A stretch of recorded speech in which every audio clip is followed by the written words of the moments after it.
welcome to HevSel Weekly.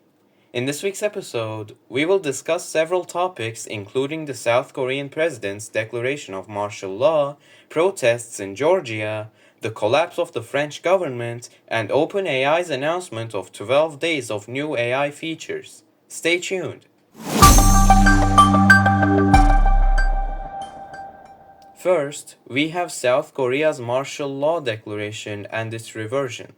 South Korean President Yoon Suk-yeol shocked the country by abruptly declaring martial law on December 3rd, Tuesday night.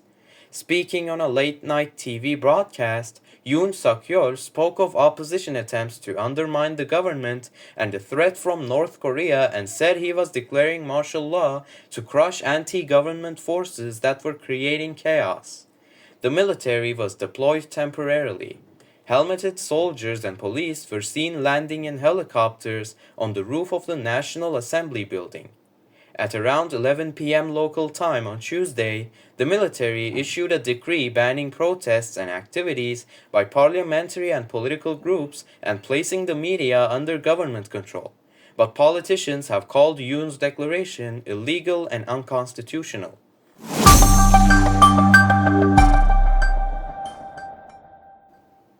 Thousands of people heeded Lee Jae-myung's call from the largest opposition Liberal Democratic Party and rushed to gather outside the now heavily guarded Parliament building.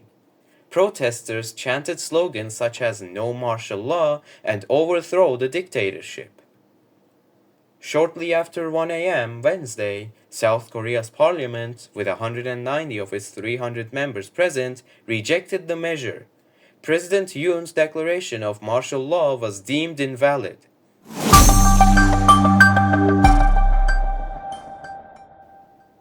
Next, we have the protests in the capital of Georgia, Tbilisi, after a leader from one of four opposition groups was dragged away from his party's headquarters by his arms and legs by the police. Other leaders were also later ambushed after meeting at a hotel and calling a general strike. The leaders met for about an hour at a hotel on Liberty Square in central Tbilisi in the evening to decide on increased cooperation and to call for a general strike among the wider public. But as they were leaving the meeting, some leaders were attacked in Liberty Square and 2 people were seen being detained by waiting police. Protests have been held nightly since Thursday after the ruling Georgian Dream Party announced that it was halting EU accession talks. More than 330 protesters have been arrested in these protests, and rights groups say many were beaten in custody. But authorities still are after opposition leaders after the briefing made by Prime Minister Irakli Kobakhidze.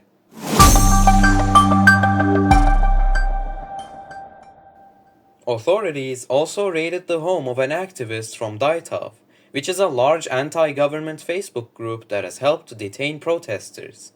Then, they moved on to the home of its co-founder Nancy Voland. They have also targeted activists from other movements.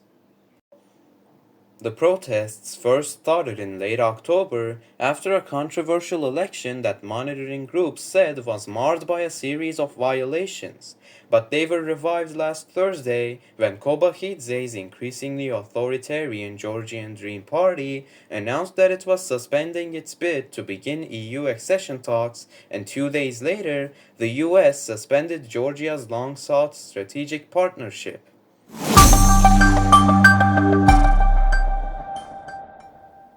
The Georgian Interior Ministry stated that more than 100 police officers were injured by fireworks, rocks, and other objects, while the country's human rights ombudsman objected and alleged that police had used brutality and torture against the protesters.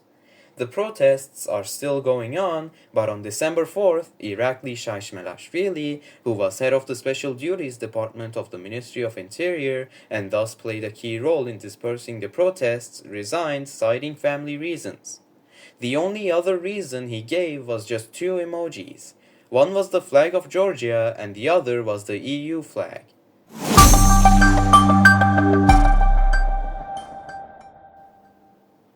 As our last political news, we have the French government's collapse. The French government collapsed after Prime Minister Michel Barnier was ousted by a vote of no confidence. Opposition parties had tabled a motion after the former Brexit negotiator controversially used special powers to pass his budget without a vote. The motion was backed by a majority, and just 3 months after being appointed by President Emmanuel Macron, Prime Minister Michel Barnier was ousted by a vote of no confidence, sending the French government into a state of collapse. It would be the first time a government has collapsed by a vote of no confidence since 1962.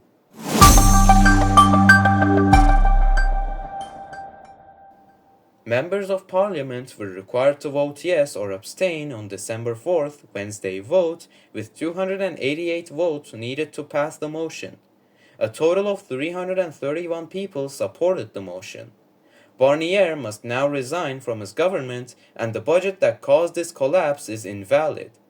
However, he is likely to remain as interim prime minister while Macron chooses his successor.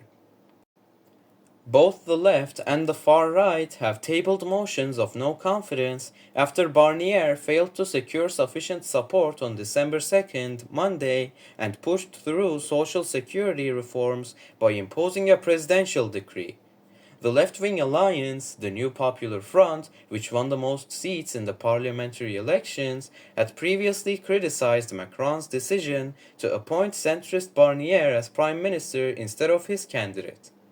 Along with the far-right National Rally, RN, it described Barnier's budget, which included €60 billion deficit reduction, as unacceptable.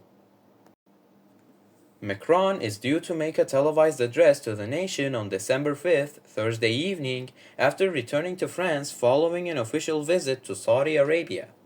Since France elects its president separately from its government, he is not directly affected by the outcome of the vote. Macron has said he will not resign regardless of the outcome of Wednesday's vote. He is expected to quickly choose a new prime minister to avoid the embarrassment of a non-existent government.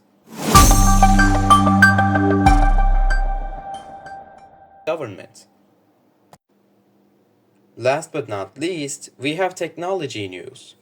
OpenAI, the artificial intelligence world leader, has announced an end-of-the-year surprise titled 12 Days of OpenAI starting December 5th. This event will include 12 consecutive live streams, each filled with updates, innovative launches, and new AI tools. The live streams will start at 10 a.m. on December 5th and run over 12 weekdays.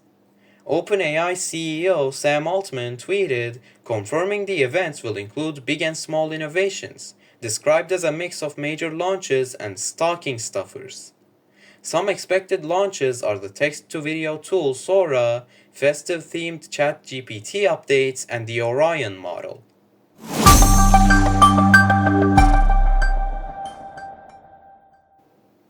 That concludes this week's headlines. From politics to technology, we discussed interesting topics. It was Hevsel Weekly. Thank you for listening.